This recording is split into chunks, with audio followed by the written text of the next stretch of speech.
Class 8 हुआ खत्म, गर्मियों की छुट्टियां हुई शुरू। मैं जानता हूँ क्लास 9 बहुत दूर लग रही है अभी। आप एक ऑनेस्ट बात बताना चाहता हूँ, क्लास 9 इंडिया का स्कूल सिस्टम का एक रियल गियर चेंज होता है। क्लास 8 तक सिलेबस काफी ब्रॉड होता है, कॉन्सेप्ट्स इंट्रोडक्टरी लेवल पे होते हैं और क्लास 9th में वही कॉन्सेप्ट जाके काफी डीप हो जाते हैं और इंटरकनेक्टेड होंगे। फिजिक्स में काफी सारे नए लॉज पढ़ेंगे, केमिस्ट्री में स्ट्रक्चर ऑफ एटम बाहर के अलावा अंदर से भी देखेंगे और मैथ्स में अलजेब्रा काफी सीरियस हो जाती है। ये सब मांगता है सॉलिड फाउंडेशन और उसके साथ ही साथ स्ट्रॉन्ग कॉन्सेप्चुअल अंडरस्टैंडिंग। 3 चीजें बदलती हैं क्लास 9 में। पहला, सिलेबस का वेट बढ़ता है। क्लास 8 में चैप्टर 10 पेजेस का था, लेकिन वही चैप्टर क्लास 9th में जाके 25 से 30 पेजेस का हो जाए और इन 25 पेजेस में कॉन्सेप्ट्स काफी लेयर्ड होंगे। दूसरा, क्वेश्चंस एप्लीकेशन बेस्ड होंगे, सिर्फ डेफिनेशंस याद करने से काम नहीं चलेगा। एग्जाम में पूछ सकते हैं कि ये जो प्रिंसिपल हमने पढ़ा है रियल लाइफ में वो कहाँ पे काम आता है। एनसीईआरटी का पैटर्न भी यही है, बोर्ड्स का भी यही पैटर्न आने वाला है। तीसरा, और ये सबसे अहम बात है, क्लास 9 का जो फाउंडेशन है वो क्लास 10 का एक्चुअल में बेस। जो क्लास 10th में समझा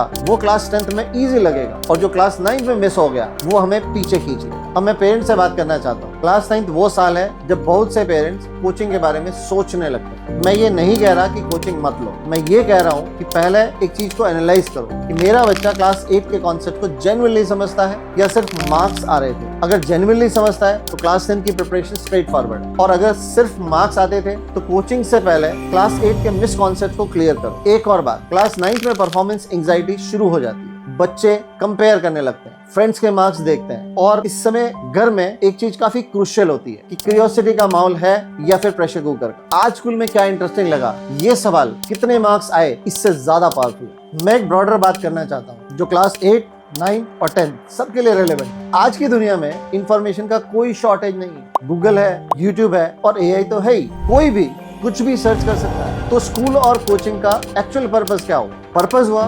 सोचना सीखना, एक प्रॉब्लम देख के खुद ही एनालाइज कर ले, एक नया कॉन्सेप्ट देख के पहले से जो पता है उस कॉन्सेप्ट से उसको कनेक्ट कर। ये स्किल, ये एक स्किल जो आने वाले 5 से 10 सालों में सबसे ज्यादा मैटर करे और ये स्किल क्लास 8, 9 और 10th में बिल्ड होती है, मार्क्स से नहीं, जेन्युइन अंडरस्टैंडिंग। इस समर में एक काम करो, अपने क्लास 8 के किसी भी एक चैप्टर को लो जो भी तुम्हें इंटरेस्टिंग लगा हो, जो भी कंफ्यूजिंग लगा हो, कोई भी, और सिर्फ एक सवाल करो, ये एक्चुअली कैसे काम करता है। जाके यूट्यूब पे देखो, क्वेश्चंस पूछो, एक्सपेरिमेंट करो।